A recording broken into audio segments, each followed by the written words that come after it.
Luis Diaz lại là một quả đá phạt góc nữa.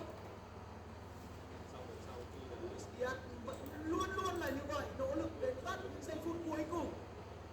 Và hôm nay anh đã làm tốt nhất mọi thứ có thể rồi. Đánh lạc hướng được người theo kèm mình là Ben Godfrey. Tung ra một cú đá mà nếu như nó đi vào lưới thì thủ thành Jordan Pickford cũng chỉ có thể đứng chôn chân. Cái cột dọc Wyatt đã từ chối bàn thắng của số 7 bên phía Liverpool. Salah! Marca vẫn không được. Luis Diaz bình tĩnh. Vẫn còn quả tát. Quả tát này thì không khó đối với Pickford.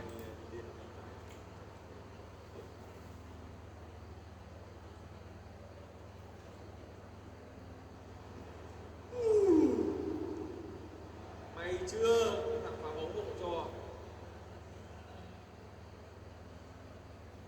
Trong khoảng từ phút 70 này đến khoảng phút 80 mà Liverpool tìm kiếm một bàn thắng thì mới có thể níu kéo được. Ui giời hôm ơi nay ở trong trận derby này.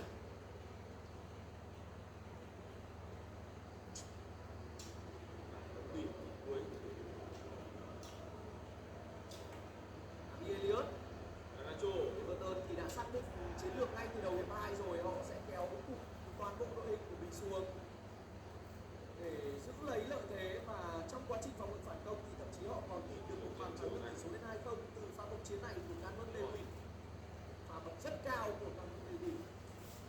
Xem lại chuyển đấy. Đạo số 9.